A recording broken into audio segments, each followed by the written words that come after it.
तो एक बार फिर से आप सभी का स्वागत है मिनी अटेम्प्ट ई क्लासेस चैनल पर। तो हर बार की तरह एक इम्पोर्टेंट क्लास के साथ मैं आप सभी के सामने आया हूं, जो क्लास नीट के स्टूडेंट के लिए, नर्सिंग के स्टूडेंट के लिए, नर्सिंग का कोई भी यदि कॉम्पिटिटिव एग्जाम की तैयारी कर रहे हो, मेडिकल के किसी भी कॉम्पिटिटिव एग्जाम की तैयारी कर रहे हो, उन सभी के लिए ये जरूरी है।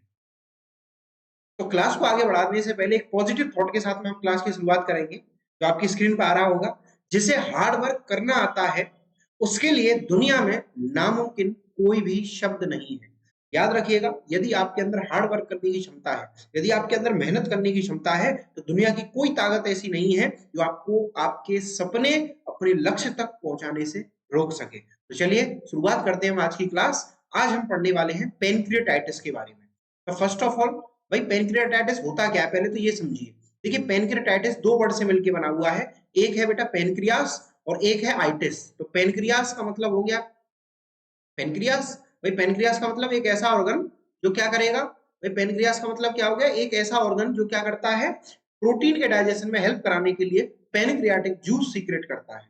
उसके अलावा आइटिस का मतलब होता है इन्फ्लामेशन। जो आइटिस वर्ड है बेटा, इसका मतलब क्या होता है, इन्फ्लामेशन। क्या मतलब होता है इसका, इन्फ्लामेशन। ठीक है, आइटिस मतलब इन्फ्लामेशन, मतलब इन्फ्लामेशन ऑफ पेनक्रियास। तो पेनक्रियास में इन्फ्लामेशन होना ही क्या कहलाता है, पेनक्रियाटाइटिस कहलाता है। क्लियर है। अब थोड़ा सा हम समझ लेते हैं कि पेनक्रियास होता क्या है। भाई सबसे पहले अगर हम बात करें पेनक्रियास की, तो पेनक्रियास है क्या। तो पेनक्रियास सबसे पहले असेसरी ऑर्गन है। क्या है बेटा, असेसरी ऑर्गन है काय का, डाइजेस्टिव सिस्टम का। काय का, डाइजेस्टिव डाइजेस्टिव सिस्टम का, याद रखिएगा। असेसरी ऑर्गन है डाइजेस्टिव सिस्टम का। अगर हम शेप की बात करें बेटा, अगर इसके शेप की बात करें तो इसकी शेप होती है लीफ शेप। ठीक है, इसकी जो शेप है वो क्या है, लीफ शेप। ठीक है, लीफ शेप का होता है। ये किस शेप का होता है बेटा, लीफ शेप का होता है। याद रखिएगा, सामने आप डायग्राम में देख सकते हो, लीफ शेप का होता है। और इसके पार्ट्स की बात करूं तो इसमें बेटा हेड, बॉडी, टेल, तीन पार्ट होते हैं इसके। कौन कौन से पार्ट होते हैं बेटा इसके, एक टेल, एक बॉडी और एक होता है हेड। ठीक है, क्लियर है, हेड, बॉडी और टेल। यही अगर हम बात करें जो पेनक्रियास है, जो पेनक्रियास है बेटा, वो एक मिक्स ग्लैंड होता है। कैसा होता है, मिक्स ग्लैंड है, मिक्स ग्लैंड है। ठीक है, पेनक्रियास क्या है, एक मिक्स ग्लैंड है। मिक्स ग्लैंड होने की वजह से ये दोनों की तरफ वर्क करता है, एंडोक्राइन भी और एक्सोक्राइन भी। ठीक है, एंडोक्राइन भी, एंडोक्राइन भी और एक्सोक्राइन भी। ठीक है, क्या करेगा बेटा, ये हार्मोन निकालता है। क्या निकालता है, हार्मोन निकालता है। कौन कौन से हार्मोन निकालता है, इंसुलिन, इंसुलिन, ग्लूकागोन, ग्लूकागोन। ठीक है, इंसुलिन, ग्लूकागोन और सोमेटोस्टेटिन, सोमेटोस्टेटिन। ठीक है, ये आपके फिजियोलॉजी में काम आएगा। एक्सोक्राइन पार्ट निकालता है बेटा pancreatic, pancreatic juice, pancreatic juice, जो किसमें हेल्प करेगा बेटा, digestion of, digestion of proteins. ठीक है, डाइजेशन ऑफ प्रोटीन, प्रोटीन के डाइजेशन में हेल्प करेगा। ठीक है, अब स्पेशल जो सेल्स हैं, इंसुलिन स्पेशल सेल से निकलेगा, ग्लूकागोन, सोमेटोस्टेटिन सभी अलग अलग सेल से निकलते हैं। तो जो इंसुलिन निकलता है बेटा, जो इंसुलिन निकलता है वो निकलता है बीटा सेल से, अल्फा सेल से निकलता है ग्लूकागोन, है ना, और डेल्टा सेल से निकलता है कौन, सोमेटोस्टेटिन। क्लियर है। जो इंसुलिन है ये समझिए बेटा, इंसुलिन क्या करता है, इंसुलिन ग्लूकोज, जो ग्लूकोज है अपना, ग्लूकोज है उसको बेटा डिक्रीज करेगा, ग्लूकोज का लेवल डाउन करता है ब्लड में से। ग्लूकागोन ग्लूकोज के लेवल को इंक्रीज करेगा। ठीक है, ग्लूकागोन ग्लूकोज के लेवल को क्या करेगा बेटा, इंक्रीज करेगा। और सोमेटोस्टेटिन पेनक्रियास का जो एंडोक्राइन पार्ट है, कौन सा, endocrine part of pancreas, endocrine part को क्या करेगा, कंट्रोल करेगा। ठीक है, इंसुलिन, ग्लूकागोन और सोमेटोस्टेटिन तीन हार्मोन है, जिसमें से सोमेटोस्टेटिन एंडोक्राइन पार्ट को कंट्रोल करेगा। क्लियर है, क्लियर है। तो थोड़ा सा मैंने आपको बेसिक नॉलेज, एक बेसिक फिजियोलॉजी, एक बेसिक इसके बारे में जानकारी मैंने आपको दे दी। तो अब शुरुआत करते हैं बेटा दोबारा से डिसीज की। तो टाइप्स की बात करें तो जो पेनक्रियाटाइटिस है बेटा, वो दो तरह का है, एक एक्यूट और एक क्रॉनिक। जो एक्यूट पेनक्रियाटाइटिस है वो ऑटो डाइजेशन की वजह से होता है। किसकी वजह से होता है, ऑटो डाइजेशन, मतलब स्वतः की सेल्स का ही पेनक्रियाटिक जूस के द्वारा, पेनक्रियाटिक एंजाइम के द्वारा, जिसका नाम है ट्रिप्सिन, ऑटोमेटिकली डाइजेशन हो जाना, मतलब ऑटोमेटिकली सेल का डैमेज हो जाना ही और ये एक्यूट पेनक्रियाटाइटिस कहलाता है बेटा। अगला है क्रॉनिक, क्रॉनिक पेनक्रियाटाइटिस। क्रॉनिक मतलब लंबे समय से चलने वाली बीमारी। ये ड्यू टू इन्फ्लामेशन, ये लंबे समय से चलने वाली इन्फ्लामेटरी डिसऑर्डर की वजह से होता है। और इसका मेन काम है बेटा, सॉरी, इसका जो मेन कॉज है वो है progressive anatomic and functional destruction of pancreas. मतलब समय के साथ साथ धीरे धीरे करके पेनक्रियास की कोशिकाओं का, पेनक्रियास की सेल्स का धीरे धीरे करके बेटा डैमेज हो जाना, धीरे धीरे इसकी सेल्स का डैमेज हो जाना, क्या होता है, क्रोनिक पेनक्रियाटाइटिस, जिसकी वजह से पेशेंट में पेनक्रियाटिक जूस और साथ के साथ जो इंसुलिन, ग्लूकागॉन, सोमेटोस्टेटिन, इन हार्मोनों का डिस्टरबेंस होता है, जिसकी वजह से मरीज डायबिटीज मेलाइटस जैसी बीमारी का शिकार बनता है। ठीक है, अब बात आती है इसके कॉज की। तो सबसे पहला है एक्सेसिव यूज ऑफ एल्कोहल। यदि कोई व्यक्ति लंबे समय से लगातार एल्कोहल का यूज कर रहा है तो उसका पेनक्रियास डैमेज होने का खतरा रहता है। पेनक्रियास डैमेज रहेगा तो उससे बहुत सारे कॉम्प्लिकेशंस, बहुत सारे सिम्टम्स आगे आएंगे, हम पढ़ेंगे अभी, है ना। अगला बायलरी डक्ट डिसीज। यदि किसी मरीज के गॉल स्टोन हो रखा है, यानी गॉल स्टोन मतलब गॉल ब्लैडर की पथरी, पित्त की थैली में जो पथरियां होती है बेटा, यदि वो जाकर के किसी रास्ते में किसी डक्ट में फंस जाए तो वो क्या करेंगी, पेनक्रियास पर प्रेशर डालेंगी, और पेनक्रियास पर प्रेशर डालने की वजह से, यानी बैक फ्लो होने की वजह से उसकी सेल हो जाएंगी डैमेज, जिसकी वजह से पेशेंट के अंदर क्या होगा, प्रॉब्लम होगी। क्या प्रॉब्लम होगी बेटा पेशेंट के अंदर, पेशेंट के अंदर जो पेनक्रियास है उसकी सेल डैमेज होने लगेगी। ठीक है, अगला है ट्रॉमा ऑफ पेनक्रियास। तो क्लियर हो रहा है बेटा, ट्रॉमा या चोट, एक्सीडेंट, किसी भी कारण से या सर्जरी से किसी भी मरीज के पेनक्रियास में कोई भी डैमेज होना। अगला है हेरिडिटी। हेरिडिटी मतलब कई लोगों में, कई बच्चों के अंदर क्या होता है, बचपन से ही at the time of intrauterine life के समय माँ के गर्भ से ही पेनक्रियास का प्रॉपर तरीके से फॉर्मेशन नहीं हो पाता है, पेनक्रियास पूरी तरह से बन नहीं पाता है, पेनक्रियास की कोशिकाएं पूरी तरह से नहीं बन पाती है, सेल पूरी तरह से नहीं बन पाती हैं, पूरी तरह से टिश्यू डेवलप नहीं हो पाते हैं, जिसके कारण पेशेंट में ये प्रॉब्लम्स बेटा पेनक्रियाटाइटिस आती है। उसके साथ साथ कई लोगों में पेनक्रियाटाइटिस कंजेनाइटल भी होती है। अगला है इन्फेक्शन ऑफ पेनक्रियास। यदि पेनक्रियास में कोई इन्फेक्शन या इन्फ्लामेशन, भाई इन्फेक्शन होगा तो इन्फ्लामेशन जरूर होगा, क्योंकि इन्फेक्शन का सबसे बड़ा कारण क्या होता है, इन्फेक्शन का बेटा सबसे बड़ा कारण है किसी भी पैथोजन का एंटर कर जाना। और पैथोजन का मतलब ऐसा कोई बैक्टीरिया या वायरस जो किसी भी बॉडी में जाकर के, यानी इंसान में जाकर के, इंसान की बॉडी में जाकर के इम्यूनिटी को स्टिमुलेट करता है या हमारी एंटीबॉडीज को स्टिमुलेट करता है। ठीक है, जिसके फलस्वरूप इन्फ्लामेशन होता है। नेक्स्ट पेनक्रियाटिक ट्यूमर और हाइपर कैल्शियमिया।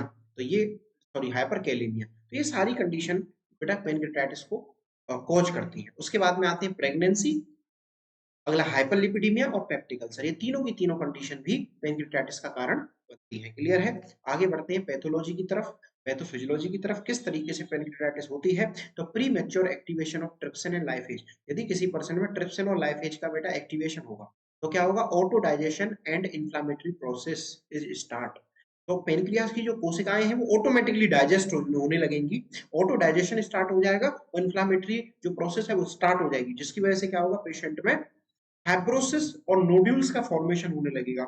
मतलब जो कोशिकाएं वो हार्ड होने लगेंगी, जो टिश्यू है बेटा वो कठोर हो जाएंगे, हार्ड हो जाएंगे, फाइब्रस टिश्यू डेवलप हो जाएंगे, जिससे पर्सन में पेनक्रियाटाइटिस हो जाएगी। ठीक है बेटा, चलिए उसके बाद में डायग्नोसिस की बात करें। तो डायग्नोसिस की बात करें तो बेटा यूएसजी अल्ट्रासोनोग्राफी करा सकते हैं, ईआरसीपी एंडोस्कोपिक रिट्रोग्रेड कोलिनो पेनक्रियाटोग्राफी, इसमें एंडोस्कोपी के द्वारा पेनक्रियास की जांच कर सकते हैं। सीरम में सीरम बिलिरुबिन लेवल मतलब ब्लड की जांच में बिलिरुबिन देखेंगे। डब्ल्यूबीसी, एएसटी, एएलटी, एलडीएच, मतलब ये सभी के सभी जो टेस्ट हैं वो हम पेशेंट में करा सकते हैं। बात आती है कॉम्प्लिकेशन की, तो पेनक्रियाटाइटिस की वजह से कोलिसिस्टाइटिस मतलब inflammation of gall bladder, liver cirrhosis मतलब लिवर का फेल होना, शॉक मतलब sudden collapse of blood supply, jaundice, पीलिया, डायबिटीज मेलाइटस, ये सारे बेटा कॉम्प्लिकेशन पेशेंट में देखने को मिल सकते हैं। ठीक है, अब साइन एंड सिम्टम की बात करें, अगर लक्षणों की बात करें तो पेन इन एपिगैस्ट्रिक रीजन और लेफ्ट अपर क्वाड्रेंट। याद रखिएगा, लेफ्ट अपर क्वाड्रेंट और एपिगैस्ट्रिक रीजन में मरीज के पेन होगा, क्योंकि इसी जगह ये लोकेटेड होता है, इसी जगह पेनक्रियास प्रेजेंट होता है। और कांस्टेंट लगातार पेन बना रहेगा, लो ग्रेड फीवर रहेगा पेशेंट में, वेट लॉस होगा, नोजिया वोमिटिंग होगी, डिक्रीज वोवल मूवमेंट मतलब मरीज में जो वोवल मूवमेंट है वो घट जाएंगे, और वीक पल्स आएंगे बेटा, है ना, पल्स वीक।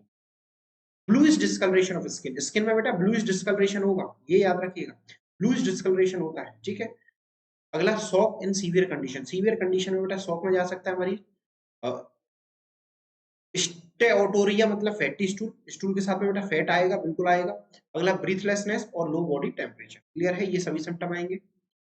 स्पेशल सिम्टम की बात करें तो दो साइन होते हैं बेटा, क्यूलेंस साइन और टनल साइन। थोड़ा सा समझिए।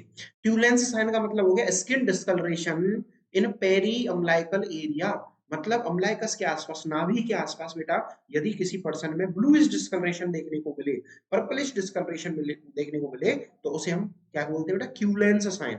यदि किसी मरीज के फ्लैंक रीजन में, मतलब साइड में, फ्लैंक रीजन में जहां पर किडनी उपस्थित होती है, यदि वहां पर डिस्कलरेशन हो तो उसे हम टर्नर साइन कहते हैं। क्लियर है? ये दोनों के दोनों साइन इंपॉर्टेंट है। यदि किसी को सीवियर पेनक्रेटाइटिस है तो ये दोनों साइन देखने को मिलते हैं। ठीक है?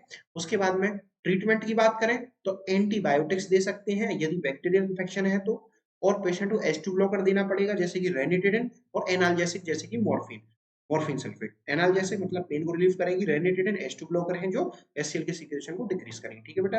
अगला सर्जिकल ट्रीटमेंट की अगर हम बात करें तो जो फ्लूइड एक्यूमुलेट हो गया है पेनक्रियास के अंदर इन्फ्लेमेशन की वजह से, उसे हम रिमूव करेंगे, और पेनक्रियाटेक्टमी और जरूरत पड़ने पर उस पर्टिकुलर पार्ट को, जिस जगह डैमेज है, जिस जगह इन्फ्लेमेशन है सीवियर, उसको हम पेनक्रियाटेक्टमी कर सकते हैं, मतलब सर्जरी करके शरीर से बाहर निकालना।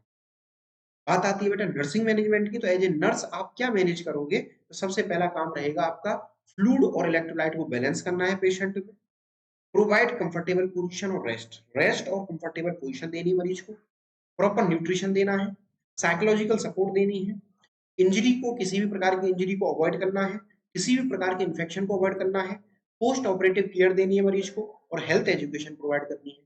साथ ही एल्कोहल को रेस्ट्रिक्ट बिल्कुल कर देना है, एल्कोहल को मना कर देना, नहीं पीना है, और रेस्ट देना है मरीज को।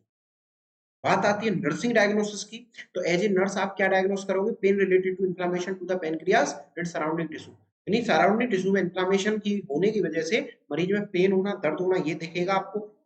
इनफेक्टिव ब्रीथिंग पैटर्न, मतलब प्रॉपर ब्रीथिंग नहीं हो पाएगी, यानी ब्रीथिंग कम या ज्यादा हो सकती है मरीज में, क्योंकि असाइटिस की वजह से पेट फूलेगा मरीज का, यानी एब्डोमिनल कैविटी फूलेगी असाइटिस की वजह से, जिसकी वजह से प्रॉब्लम होगी। अगला risk of injury related to malfunction of pancreas drain, यानी पेनक्रिया एक ड्रेन्स का माल फंक्शन होने की वजह से, मतलब पेनक्रिया से निकलने वाले जो सीक्रेशन है वो प्रॉपर नहीं होंगे, जिसके कारण पेशेंट में इंजरी, कोई भी इन्फ्लामेशन, सीवियर इन्फ्लामेशन देखने को मिल सकता है। ठीक है?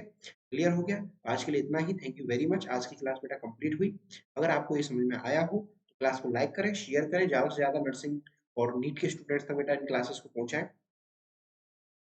बाकी इंपोर्टेंट लेक्चर्स पे मैं आपकी क्लास लेकर के आता रहता हूँ। इसी तरह से बेटा मिनी अटेम्प्ट को प्यार देते रहिए, चैनल को सब्सक्राइब करते रहिए, वीडियोस को लाइक करते रहिए, और अपने प्यारे प्यारे बेटा कमेंट करते रहिए। Thank you very much.